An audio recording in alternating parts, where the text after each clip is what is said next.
the fact that you listen to this podcast means that you care more about this store relationship than the people that we're complaining about. So don't worry about it. Literally, if you're listening to this, I don't mean you.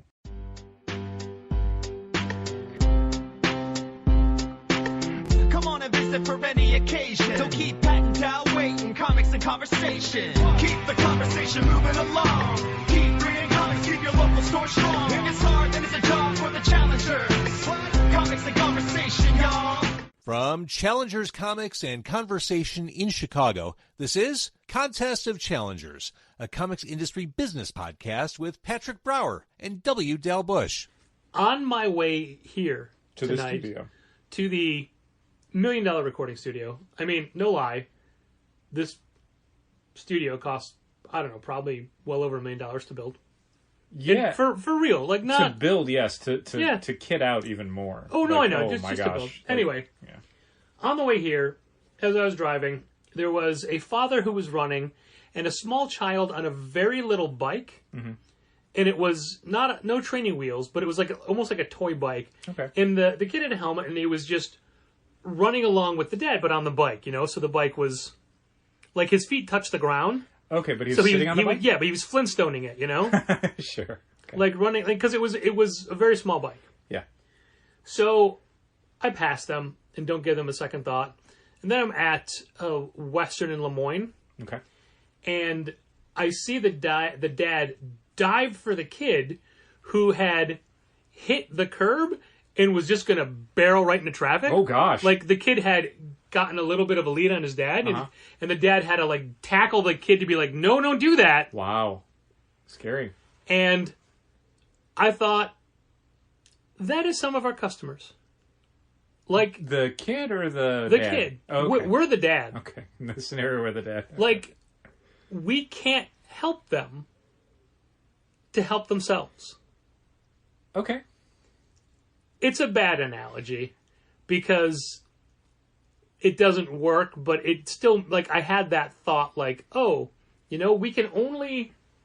I think the way Challengers is set up now online is more technologically advanced than it has ever been as far as the ability people have to have subscriptions, manage those subscriptions, whether it be adding, dropping, special orders, variant covers, all sorts of stuff. Like, I think Managed Comics is better than Comic Suite, or better than Pullbox. Yeah, for sure. And I think that our store is... it's online. It really is, yeah. It's 100% online. We work pretty hard to make sure that the online shopping experience is, you know, if not maybe at the level of like a multi-million-dollar company that has a lot more, you know, people dedicated specifically to like IT and its online storefront. But, you know, for what we have available to us, I think it's pretty solid. And we try to work to make elements of the store approachable online as well, as far as how we categorize different books and the layout of the homepage, all that sort of stuff. And looking through it from the eyes of, if you were a subscriber at this store, which I know you wouldn't be, but what else could you want? Oh, I mean, there's definitely improvements I would like to make, but I'm not going to list them here. I mean, yeah, but I think that it's in a really good place. I hope so, yeah. And you and I and Molly Jane, but mainly you, work very hard on giving subscribers and potential subscribers all the information available and access to all the tools. We try to, yeah. It's as if you want to build the frame to a house. Or somebody's like, hey, I want to build this house with you. And you're like, okay, here's a hammer, here's some nails, here's some wood. And they just stare at you. Okay. And you say, okay, you need to hammer the nails into the wood. And then they just, like, bang the wood on the ground for a minute and then look at you and just, like, build this.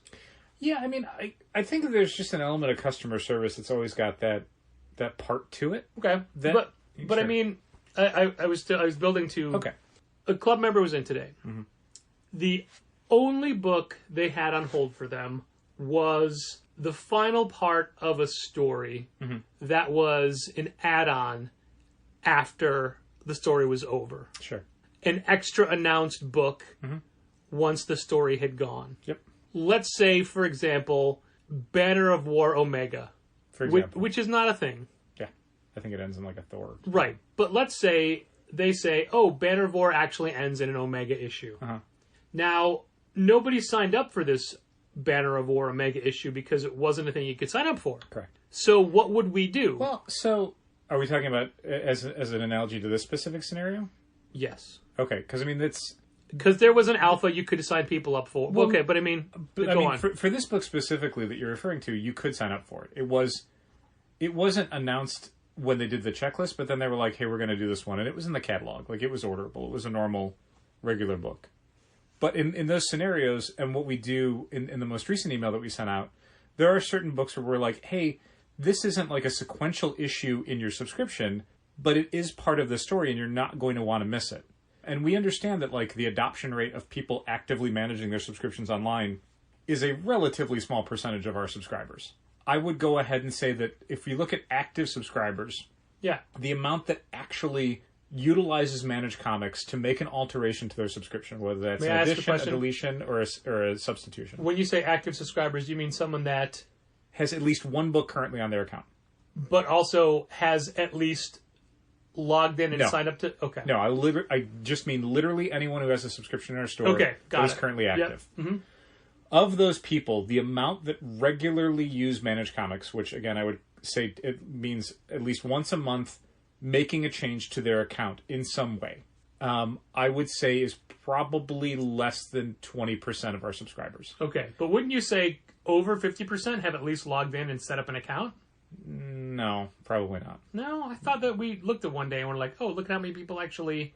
I mean, I can tell how many people open emails, or at least I could. Like, we lost some of that. Yes, but Those you analytics? can you tell us specifically who opens emails? I maybe could, at least for the catalog Okay. ones, because those still go out from Shopify. I don't know if I can or not. So, because of that statistic, we would take a book like Banner of War Omega and copy it over.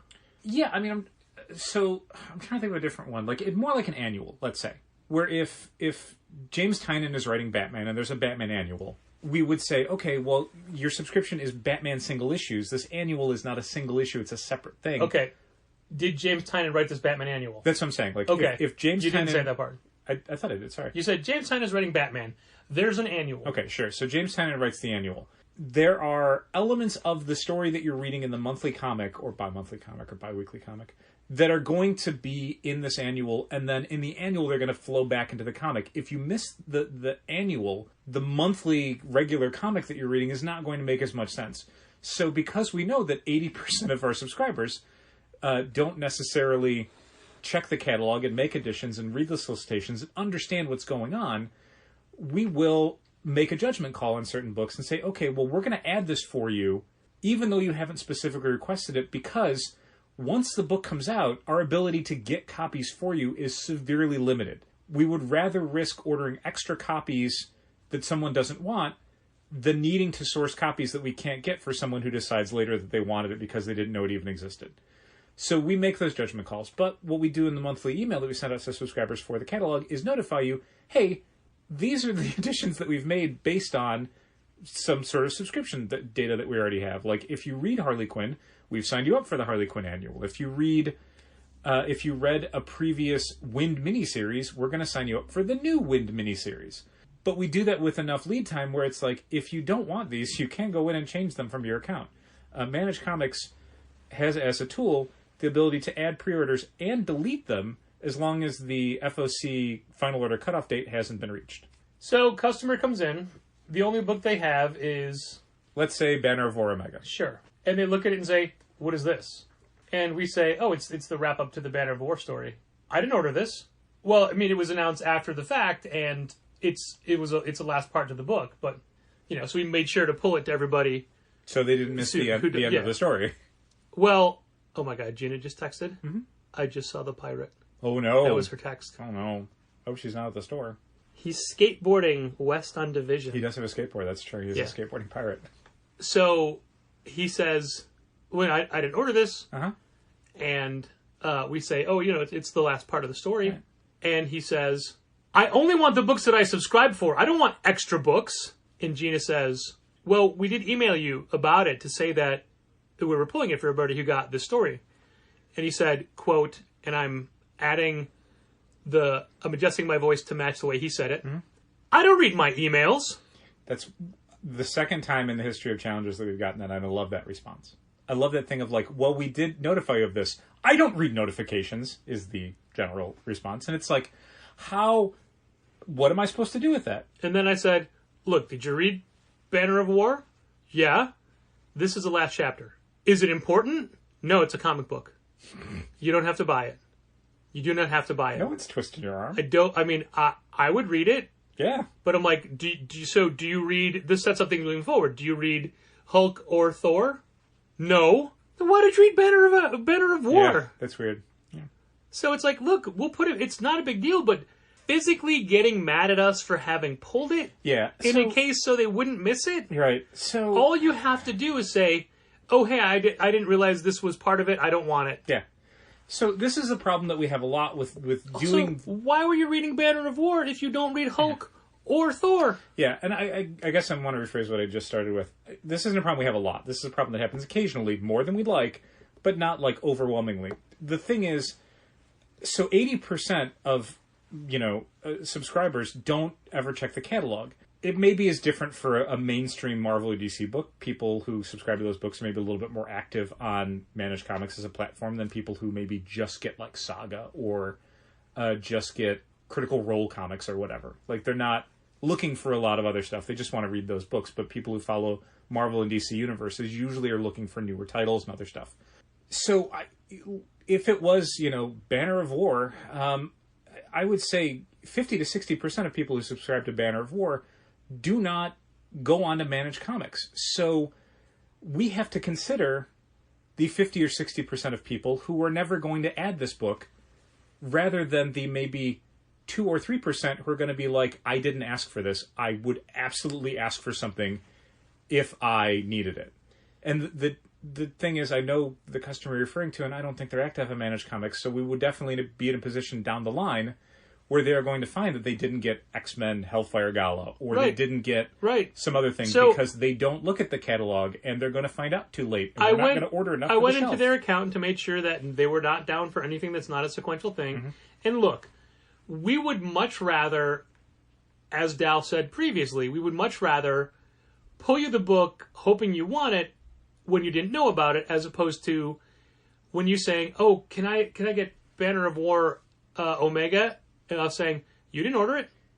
Yeah, and we can't, people who have listened to this podcast more than once probably know this, we can't necessarily get more of these things, especially if it turns out to be like a popular issue. Like, there may be a second print in 3 weeks, or maybe not, especially considering it might be the final chapter of a story. So we'd rather err on the side of making the book available to you and you saying no thanks than you wanting something that wasn't signed up for. My ideal scenario absolutely is to never have to go into anyone's account and add anything for them that they didn't ask for. I don't want to do that. I get the idea from from some subscribers that it's, intrusive, and it's like, why are you, imagine going to McDonald's and, ordering a Big Mac value meal and then finding out they put in a fillet of fish because they thought you might want it. Like, no, I didn't ask for this. I don't want this. But that's not how the subscription stuff works. If we had 100% adoption rate for subscribers using Managed Comics, I wouldn't need to do any of this. People would look through the catalog every month, order what they wanted, and that'd be the end of it. That's how most mail order places work. If you order stuff from DCBS, they're not going to toss extra stuff on there. They're not going to notify you hey, by the way, you're an X-Men subscriber. Make sure you don't forget about X-Men Hellfire Gala, because it is by the same writer and it is going to be important to that book. They're just going to assume that you didn't want it because you didn't order it. The end. We are trying to help customers when we do stuff like this. We don't charge you for these books. You can say when you get to the counter, I don't want this, and you don't have to buy it. I can't force you to do it. I don't have any of your payment information. We have never looked at this as a way of oh man, let's make sure we add Banner of War Omega to everybody to get more money out of it. Every single time we don't want them to miss out. We don't want them to have to try to look for it later. We don't want to make more work for ourselves. Yeah, so we're only doing it because we think it's what people would want. And like we've said numerous times, if you don't want it, it's fine. Just don't be mad about it. Yeah, I always kind of have to keep in mind that for every one person that kind of complains or yells or gives us the snide, like, I didn't sign up for this, I have to consider the 8 people who are going to buy that book and enjoy it, not realizing they had never signed up for it because I had to do it for them.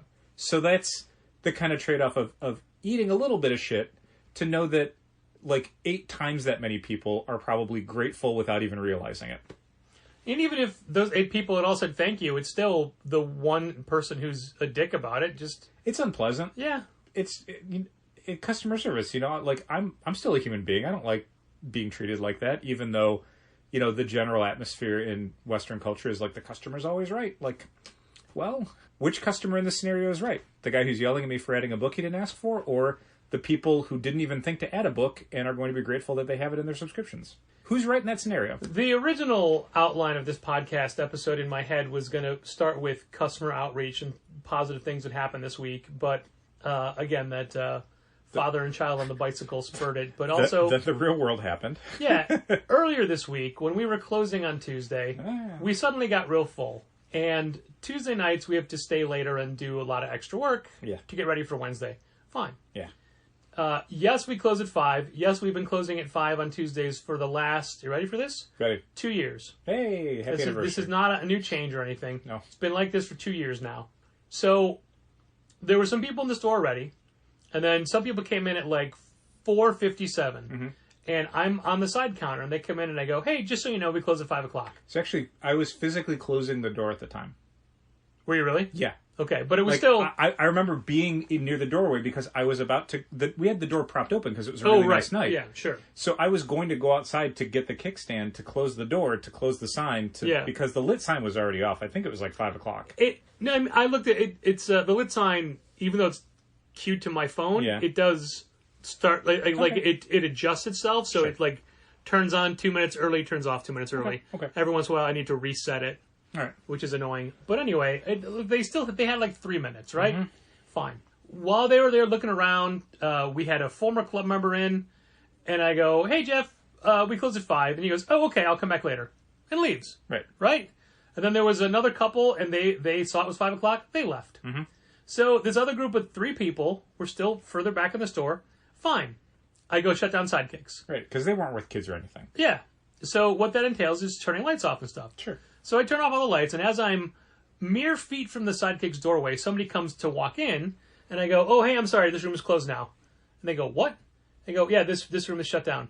Oh, so I can't come in here? All the lights are already off? I can't believe this. I can't believe this. So they turn, and they walk out, and they go, I can't believe I'm being kicked out. How rude. I remember them specifically telling the other people in their party, we're leaving.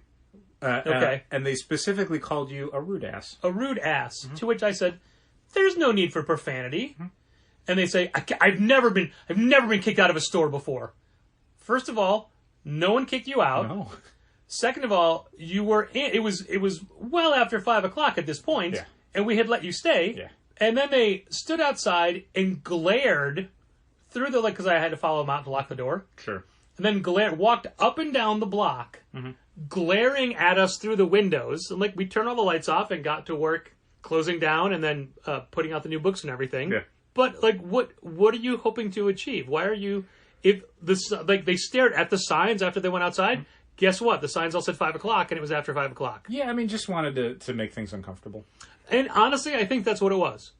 I was uncomfortable. And once again, still a human being. Don't love those interactions. But I want to point out that as soon as they came in, I told them, "Hey, we're closing in 3 minutes." I didn't say 3 minutes; I would close at 5. Yeah. No one bothered to look at their watch at that time. Nope. And then when they tried to get in Sidekicks, I said, "Oh, hey, I'm sorry. Yeah. This room is closed down." Right. So yeah, I don't know. Interactions like that stick with you. Absolutely. And just put a damper on things. Yeah, I don't love it. It's one of the biggest pitfalls of customer service is just, there's all these great interactions, and we've mentioned it for Free Comic Day things in the past where, you'll spend the entire day surrounded by, fun people who are very excited, who are having a great time. We tell you that they're having a great time. But the what you'll take away are the two people who were jerks or who were disruptive or who were rude or whatever. Like, that's the stuff that sticks more than every positive interaction, which is my own busted psychology. I remember probably. having to throw that kid out this year more than I remember half the people that showed up. But speaking of Free Comic Book Day... Okay. Oh, God, is it coming up again? Eventually. Oh. And for the record, I had a great segue with a customer interaction today. Yeah. And they actually stopped and said, wow, that was really good change. Like, a really good topic change. Nice. But you do love your segues. You've been complimented on the past. For this very podcast. Because they're good. Speaking of Free Comic Book Day, this year's Free Comic Book Day, we have some customers, some club members who are educators of different level of students. Okay. Different age groups. Yeah. And I had let them, on Free Comic Book Day, not this year's free comic books, but we have some things that we've kept aside for occasions like this. Yeah. And I had said, if you can find any value for your students in here, have at it. Right. So they took some stuff, and they thanked us, and they left. Well, on Wednesday, they came in to get their books, and had with them a bag full of thank yous from the kids they gave these books to. And all of these handwritten, hand-drawn comics were from kids who got these comics and loved them. And one of these educators made it a teachable moment. Yeah, like they started teaching about comics and how to convey stories and things. And the kids were making their own comics. And they really gave me way too much credit because they told all the kids that Patrick from Challengers gave them these books. You did. So they immediately had a connection with the idea of this person named Patrick. Yeah, comic book Santa Claus. Go on. So they definitely addressed them all to me. And then, since, Free Comic Book Day was a couple weeks ago, after they wrote their thank yous and gave them to their teacher, they kept asking her every week, did you see Patrick? Did you give him the notes? They did. It was adorable. And so they finally came in and gave me all the thank yous, to which I haven't read them yet. But your read stack is very full. You're going to put them on your spinner rack? So I said, well, look, if you want to take a picture of me with the thank you notes so that they could see it. So I took a turtle down. It happened to be Leonardo, and, he and I are not on the best terms. Your nemesis. But I let him, trying to bygones for bygones. So he held a bunch. It's his responsibility to bridge the gap, not you. It's big of you to do it, though. He held a bunch of the thank yous, okay, and I held the others. I kept my mask on, though. Sure. So we took a picture so they could show the kids that I got them. That's cute. And it was adorable. It really is. I didn't have Scholastic Book Fairs. We talked about this a few weeks ago. But comics were almost frowned upon. Yeah. Like, the comics I could ever read were Goofus and Gallant in the back of Highlights magazine. But I read a lot of comics at home. I just read in public. So how great would that have been? And these kids, the way their minds work, are so great. Like, one of the kids asked their teacher how they would phonetically spell their own name, because every kid signed their thank you, who they're from, but they wanted to make sure I knew how to pronounce their name. That's great. Just in case I've never met someone with that name, I would look at the letters and not know how to say it, so they made sure that it was... Was it an unusual name? No. Okay, that's cute. But that's not the point. I know, but that makes it cuter. Exactly. Because it's just a normal name. But it's no, something that I would never think of. Sure. Just the whole, what if he's never met someone who has my name? That's cute. Yeah. So, that was amazing and heartwarming and... Seriously. Worth, 1,000 times... I don't read my emails, but I don't read my emails sticks in my head more. Oh, yeah. A guy said that almost exact thing to me years ago. When it was a similar situation of, like, basically wanting to know why something happened. It's like, well, we sent you an email about it. I don't read my emails. What do you want me to do then? Like, I don't... That's how we contact you. That's why... I don't know if it was, like, putting out deadbeat subscriptions or...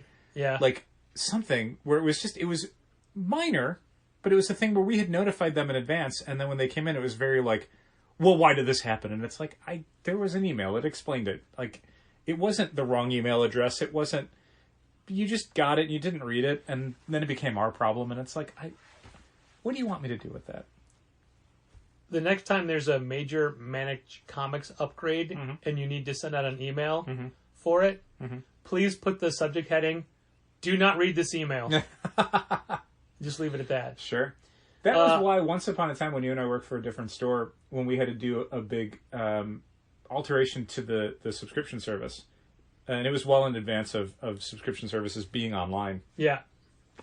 There was we just printed out a half sheet form that I wrote, and every store had to get their subscribers to sign it. Yeah, you had to read it and sign it. Yeah, you had to basically verify in writing that you were aware of this change, so we didn't have anyone later going, "Oh, I didn't know that," or "Oh, I wasn't made aware of that," or "Oh, the old term should apply to me." And it's like, no, here's the thing that we saved, that we filed away. See, says that was a very me petty thing of always saving the Club edition form. Yeah, like, why did I get this? Pull out the old one. Oh, look, you didn't check it off on this box. Yeah, that was your thing for... Oh, well, I told someone. What series was it? Infinite Crisis, maybe? I Yeah. remember there being, like, one specific miniseries that was coming out from Marvel or DC, and you were, like, you were working in the loop, and you were so... Oh, yeah. You were so sick of people doing the, like, I thought I was down for this. And No, it's like, people would... here's how you're down for it. Subscribers would pick number one off the shelf and just go, okay, yeah, that's my list.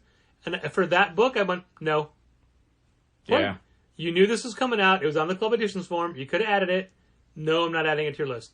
Yeah, it was Final Crisis. Was it Final Crisis? Yeah. Okay.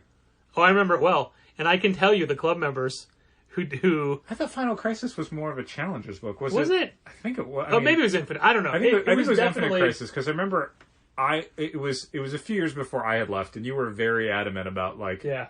it was like a manager meeting where you were like, no, this is how we do it in the loop. Like, it was, yeah.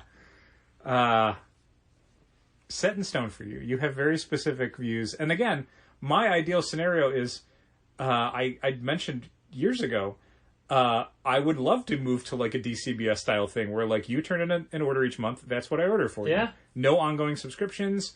No, I assumed you'd want this. You said that on this podcast in the past. No, you come in a few days or a few weeks beforehand and add it. No, you order from the catalog, multiple catalogs, and that's what you get in. And that's what's waiting for you. Everything else, it'll be on the shelf. I mean, it goes back to what I said at the beginning of this whole thing. A lot of mind reading we have We to do. can't help you if you don't help yourself. We give you the tools.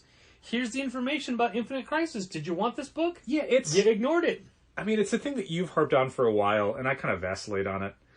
That's because you're nicer. I am. But specifically, I was going to say that how much help do you want to give people? Because the more you do that, the more they depend on it.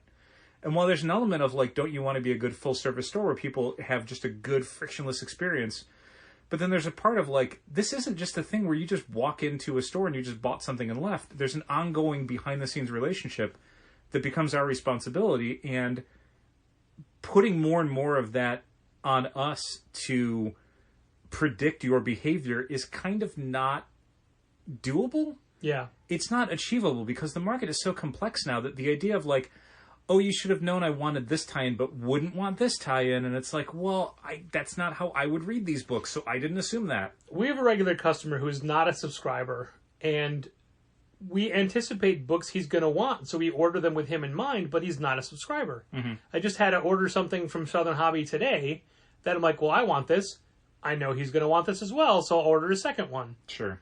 And at some points, like there in the past, before we had Managed Comics, there were times where I'm like, I'm just putting this person in the service to make it easier for us. Sure.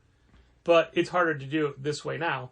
But yeah, there's literally things that I know they're going to want. Yeah. And I hate having to remember, oh, tell them about this book. They need to pick it up off the shelf. Yeah, I don't know if we're talking about the same person, but there's a regular customer we have who follows specific characters. Oh, it's the same person. Okay.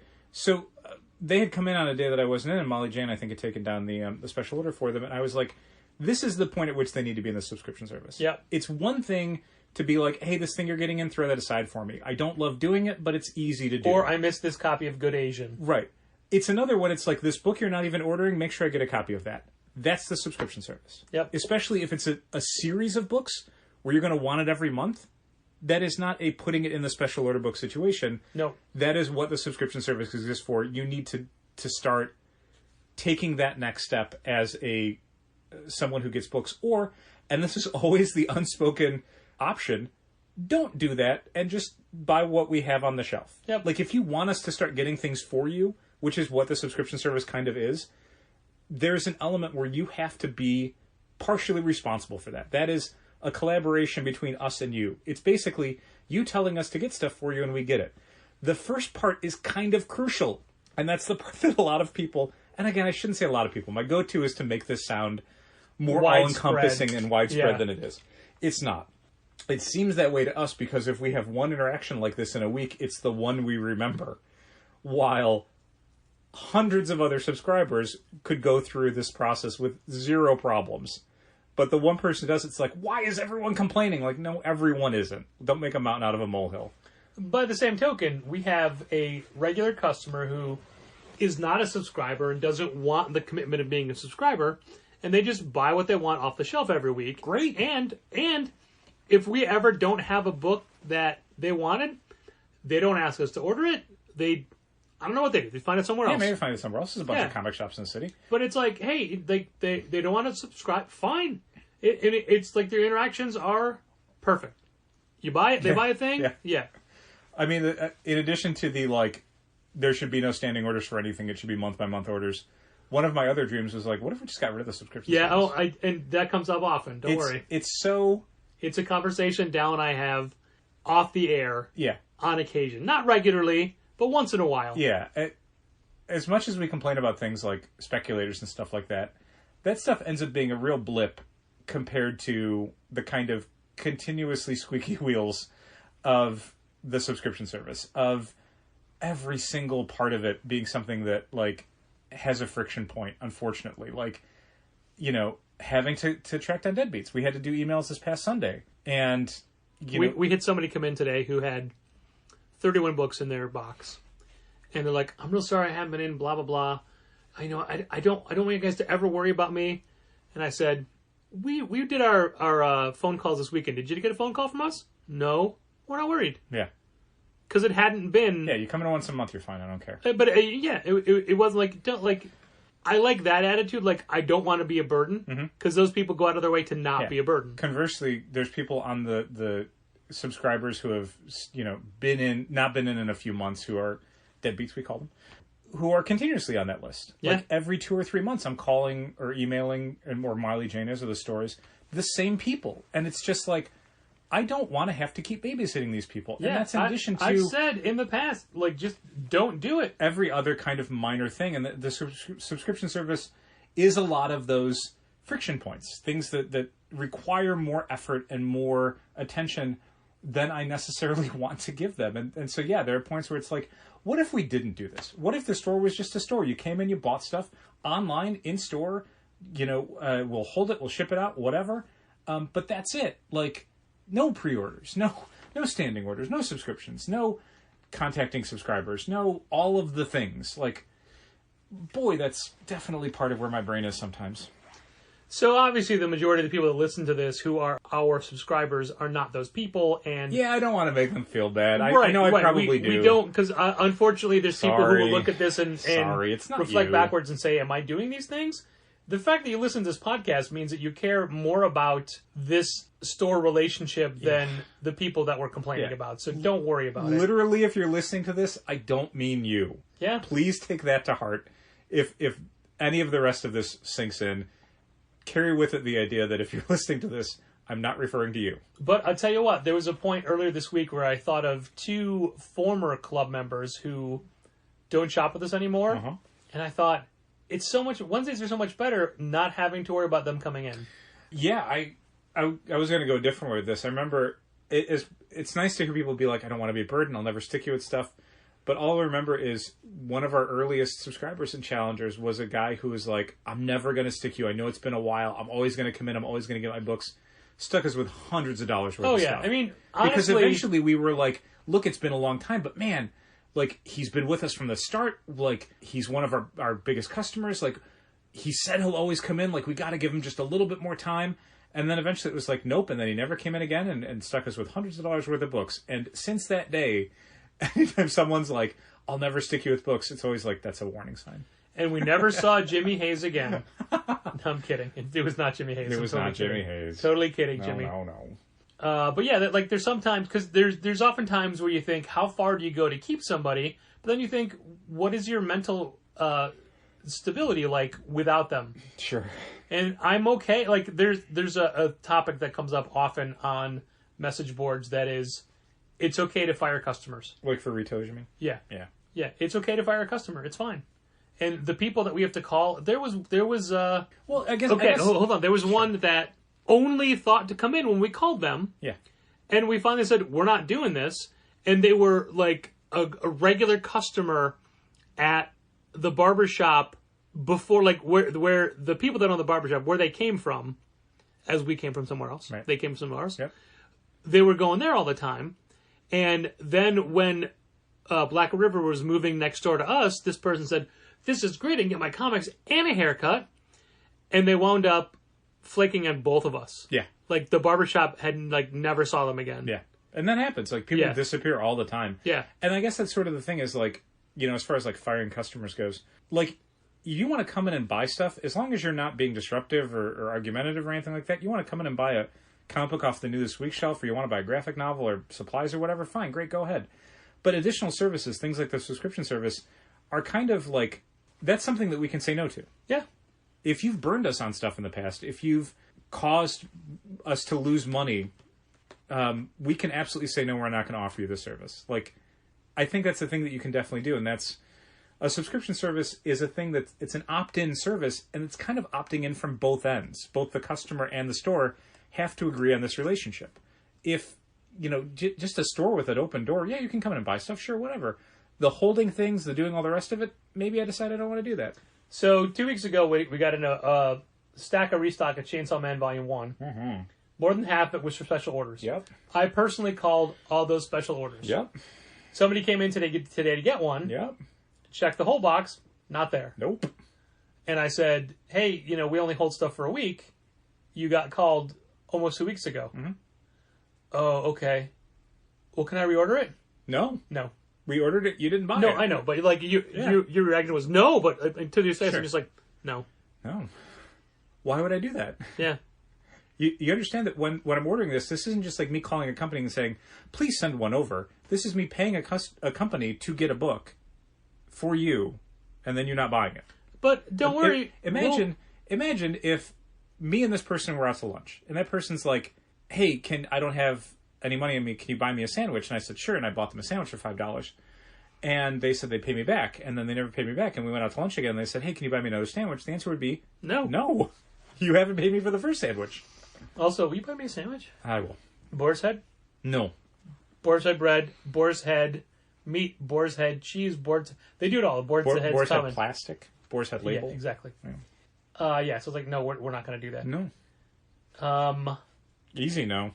So there were some other things I wanted to like you brought up. I'm like, oh, I could segue here, I could segue here, but we just kept going. I'm sorry I gave you too many offers. We had a couple of people in today from other parts of the world. Neat. Someone was in from Toronto who is in town. Can you guess why they came to town just this weekend? You can't. It's to see Coldplay. Yeah, it wouldn't have been.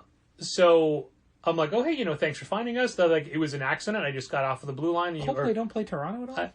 I don't know. I feel like they would. Anyway, got off the Blue Line. Well, they said the trend. I saw the comic shop here. Loved it. Raved about the store. Aww. I'm like, oh, you're in Toronto. I'm like, you're not that far from Guelph for the Dragon. He was Guelph, because people always have to correct me on how to say it. He's like, no, I've been there before, but my main store is Silver Snail. I'm like, oh my God, I can't believe I forgot Silver Snail. That would have been my go-to. I've been to Silver Snail. He's like, yeah, but they've moved. It's not downtown anymore. It's real small, blah, blah, blah. But I think that's where I go. But he's like, I love the store. It's great. You know, I can't buy anything now because I can't have my hands full, but I'll come back Sunday. I'm like, don't care. Just thanks for coming in. And I did the dumbest thing, and it went over so well. As he's walking out, I'm going, hey, did you come back on Sunday? I will try to fix you. I feel like that's a Coldplay song. It is. Okay. Yeah. I don't know any Coldplay songs. That's great. So that's a really good closer. Thanks. Although you won't be there on Sunday, so No, you no, won't you be won't. there to fix them.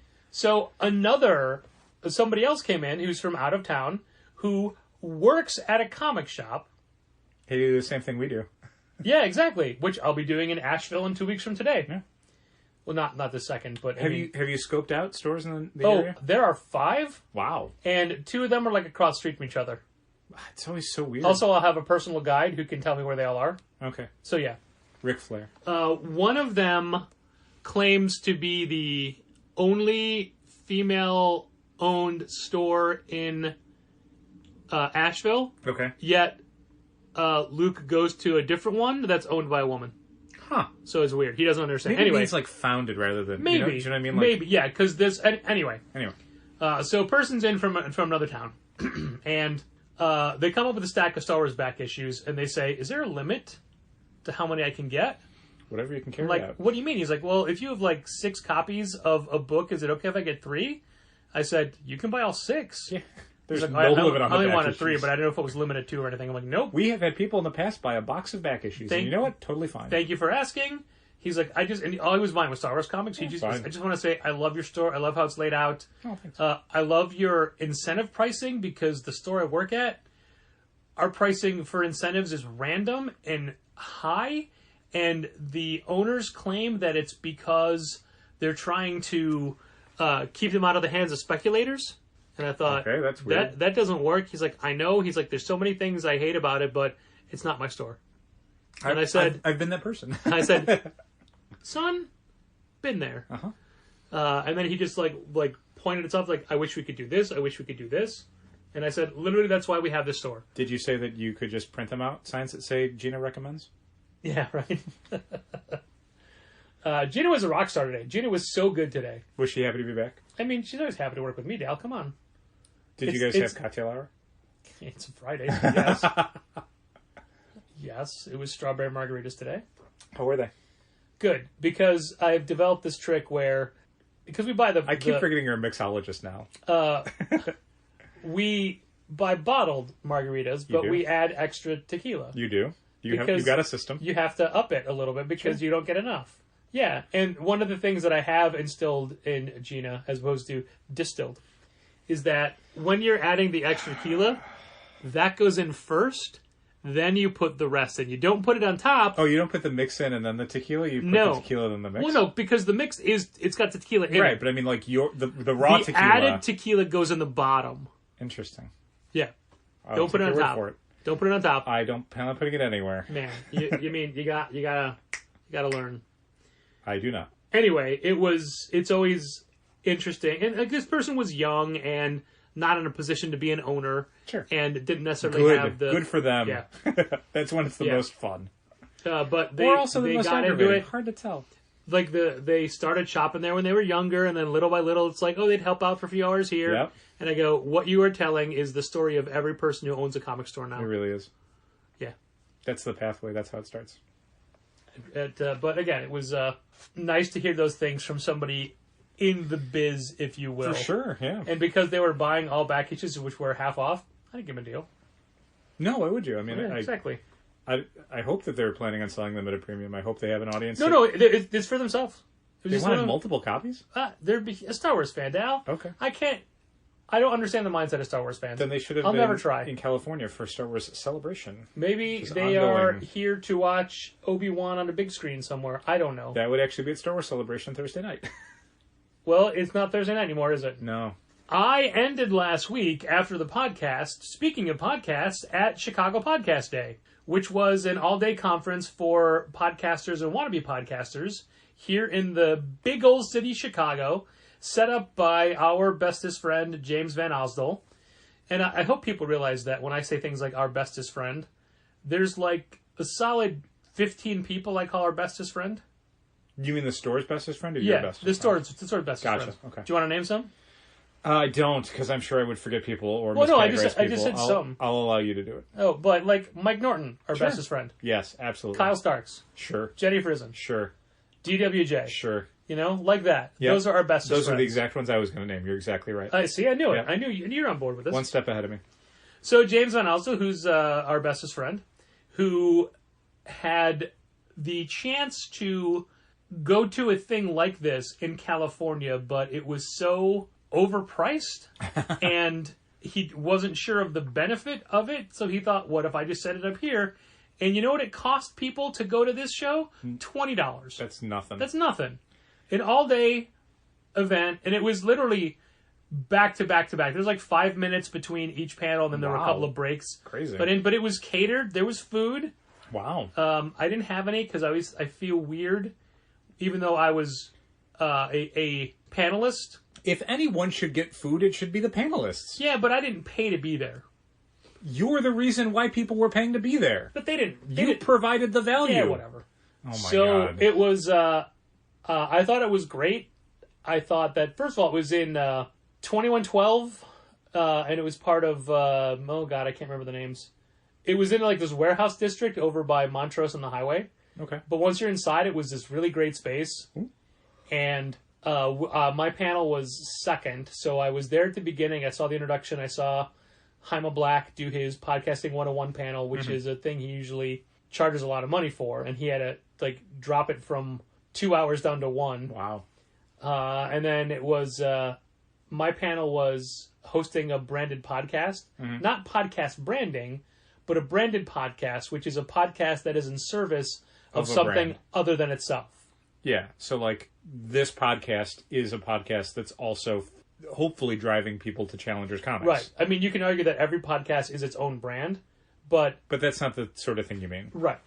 So I like that was the distinction that we were trying to make. And one of the things that was great was the two, like the companies involved were so active in their social media presences for this that once it was done, I found all these photos that were already up, and they were doing like a word balloon for each panel and like posting that.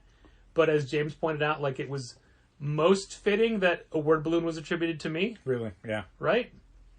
And the background of the people there on the panel, like the podcast pedigree of these presenters was insane. If you look at it, I'm like, why am I here? But then, like, the audience was, I want to say, 60% podcasters and 40% I'm about to start a podcast. Sure. Prospective podcasters. Yeah. As long as we're popping our piece. Like, starting a podcast about, like, you know, whatever random subject, like Sure. Gore the God Butcher, or, It's pretty random. you know, a bake-off podcast or whatever. That seems weird. Yeah. So it was a really entertaining mix of people. There's like longtime broadcasters there was somebody who, as I got off the back of the stage, like we were coming through the back of the stage, there's a curtain that we went through, and the stage was a little high. I was coming up last, and I made sure to burst through the curtain as like dramatically as I could. Wow. And then I didn't realize until I was getting off the stage that I threw the curtain open so wide it caught on something, and it was open the whole back of the time. Oh. No one was looking there, Dad. They're all looking at the. That's good. Oh, look, the moneymaker right here. Sure. Let it be known that Patrick was gesturing to his entire face. Yep. When he the was pointing out photographer, the moneymaker. The photographer, the pictures they captured. If I wasn't talking, my hands were clasped in front of me, and I had my head turned to the left to look at either Alex or James. If Alex was talking, I was watching her. If James was talking, I was watching him. Okay. If I was talking, my hands were wildly gesturing in the air in front of me. Perfect. Speak with your hands. Yeah, pretty great. Everything, it was, and then the further back ones, you could see my legs were crossed exactly like this, peeking out from the curtain at the front of the table. Okay, sure. Yeah, I made sure to have fun socks just in case. Anyway, when I got off the stage, there was someone who was going up next to talk about monetizing a podcast. He's like, that was great. I learned so much. And I look at it, he's got a page full of written notes of things that I had said. Wow. And I thought, man, and like, if you look at this, sometimes, listener, I find it hard to think of an image to represent this specific podcast episode that I put up socially on the medias. This one coming into it, I already had all these pictures in my head that I could have possibly used, and I don't know if I'm going to use it. But the fact that, like, the word balloon that they attribute to me, when I'm looking at it, I'm like, that sounds pretty smart. That's the thing that I said, and I specifically and then Alex, her podcast is called Swipe Fat, and its numbers are like 10 times ours. Sure. It's huge. Well, as many people have pointed out, comics retail industry podcast. Very niche. Very niche. Not a huge market for that. Or nicey, depending how you pronounce it. To the word balloon picture that was posted, she commented, "That's my I agree with everything he just said face." I'm like, that's cool. Wow. Yeah. So I stayed after to watch the how to monetize the podcast, but I had to get back because I had to work the store. Then we were super busy the rest of that day anyway. Sure. Saturdays are pretty busy. Yeah. Overall, it was a neat experience, and it kind of like it energized the people that were there. From what I've been told about the whole day. I mean, not my presentation. About the podcast in general, but also yours. But also me about this. Sure. And it's nice to think that you might know what you're doing. Late last night, I was approached with the opportunity to get some high quality pro gear to host a professional podcast and leave this comic store nonsense behind for a good price. And I thought that would mean like setting up differently and, looking at each other when we record. I don't like doing that. And that's one of the things I was telling Alex when I was talking to her ahead of time. Like, hey, how do you and she's got a recording partner as well. Sure. Like, how do you guys record? It's like, oh, it's all on Zoom. We just Zoom record. I dislike that. I mean, no, I know, but I'm like, okay. I know you weren't suggesting that. I was just speaking extemporaneously. Like, in general, I don't like that. Like, we did a couple episodes where we were in different rooms. Yeah, just trying different gear and trying to get different audio. And it sucks. Like, it sucks not being able to see how, in real time, someone else talking. So you know what they're saying and when they're saying it, and when you should talk and when you should not talk. And we still manage to talk over each other constantly. So I can't imagine. That's part of our deal. That's what we do. I can't imagine that being improved by, putting a filter in there in any step. But also, like, that it would require separate microphones, which we've done before. We used to set up with we had not only separate microphones but stands and the pop shields and all the gear. I barely remember that. And I thought the more we have to set up, the less either of us want to do this. Yeah, because as always, I mean, this is the sort of thing that is just in addition to all of our normal work. Right. So, like, Patrick had to work an entire day, and then we record, and then he has to edit all this. Yeah. Like, that's all 1 24-hour period. Like, there's not an extra... This doesn't take the place of his regular job at all. So it was just like, I mean, that board would be nice to have, but it would just be something that I have and I'm not using. And then I'd feel bad for not using it. And like, you know what? Maybe we just do it this way, the way we've been doing it. And it's fine. It's fine. But the point is, it made me excited to do this and to have people, there's regular people that respond to this, Thank you, Joseph and Becca. Thank you, Heidi. Thank you, Josh. Thank you for the people that regularly respond to this. And at the same time, we lost a monthly subscriber. Fine. I find it harder to listen to podcasts now. My routine has changed at work so much that the point where I'd listen to the majority of my podcasts in the day, that work doesn't exist. It's been split out. It's much shorter. I can listen to maybe one as opposed to a couple the way it used to be. True. So I fall behind on a lot of things, and I feel bad. You don't want to feel bad. Like, podcasts are... It shouldn't be work. Entertainment. Like, well, to me, a lot of the podcasts I listen to are things that I listen to in an effort to help me do my job better. Listening to David Harper, I think, makes me a better comic book retailer. Okay. Listening to, like, when I used to listen to Surviving Creativity, it was the same thing. It's not that anymore, but there's... listening to John Suntress is in that same ballpark. Where does the Taskmaster one fit in? Pure entertainment. Gotcha. Yeah. There's 2 Taskmaster ones now. Wow. What's the second one? The People's Taskmaster, where season 8 champion Lou Sanders interviews the world's biggest Taskmaster fans and has a statistician with her, and they're very short episodes. The first episode alone was the guy they interviewed was the only person who completed every single task in the first Taskmaster home task book. Wow. Yeah. Yeah, the home task book is just supposed to be for fun. It's not a textbook. No. And it's Or a like, checklist. No. and it was this guy's journey and how long it took him and how much money he spent and How much money did he spend? I don't remember. How he was almost arrested and or shot at a. One of the things was like, go to like this amount of foreign soil under your feet. Sure. So he took that to mean consulates or embassies. Mm. And some of the embassies he no. went to didn't speak English. Yep. And he's like, I just need to get over there to take a picture and to take a step forward. And they raised their guns. Yeah, they did. Yeah, they do. He still did it. He took Oh, God. a step forward and took a picture. And then Jesus. he's like, I acknowledge if I took one more step, they would have arrested or shot me. It is a game show, man. Yeah. Don't do that. But it's weird because he's the guy was a very meek and timid sounding person who had just started a stand-up comedy career, and now that inspired him to do more, and it gave him the courage and all that kind of stuff. Yeah. That's cute. Anyway, podcasts, hard. The statistician is giving me so many great podcast. I'm sorry, you said podcast. Taskmaster stats. Mm-hmm. It's so good. I just want him to talk on every episode. So podcasting is fun. And that's what this is. And the last thing I wanted to get to, God, I took such a perfect picture of it last week, and I didn't mean I was going to use it last week, but I didn't. But here's the thing: it is a non-time sensitive subject. Okay. So I feel like I can just skip it entirely. Okay. I will say that I read the preview for AWA. I think it's AWA's A Complicated Man. No, not. I don't think it's AWA. I think it's like Aftershock. Okay, maybe it's Aftershock. Did you read it?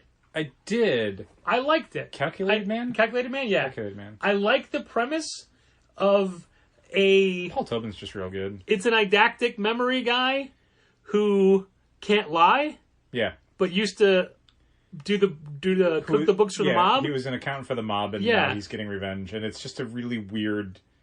It's very funny in how it approaches like a revenge thriller, basically. Yeah. Like, I 100% hate the hairdo of the main character. It's distracting. I hate it so much. But at least it's called out in the story. Yeah. And that was a book that I, honest to God, would have overlooked. Yeah. I thought it was very entertaining. The thing I disliked about it is it didn't pace itself great like a first issue. It really paced itself like 1/4 of the story or 1/6 of the story. And I dislike that a lot in miniseries where you get to the end of the first chapter and it's just like, oh, like there's no beat at the end. It's literally just like, we've run out of pages. We'll see you next month. Like that's, oh man, that bugs me a lot. But the book itself is very fun. Yeah, I really enjoyed it, and I'll be recommending it to people. This is the point of the week where I realized that I read a bunch of previews and now can't remember any of them. I downloaded a bunch of stuff and then didn't have time to read them. Do you want to throw some names out and maybe that'll spur my memory? What I downloaded? I don't know that I had. Okay, good. Mindset? I mean, this was like in the last like 24 hours. Okay, yeah, because I didn't do that, but I did New Think, which is the Black Mirror style anthology from... Yeah, Hurwitz, right? Yeah, is he doing all of them? I think that one was an AWA one. Yeah, that one was an awkward one because it's all told in caption boxes. Yeah, I think you said it was not very good.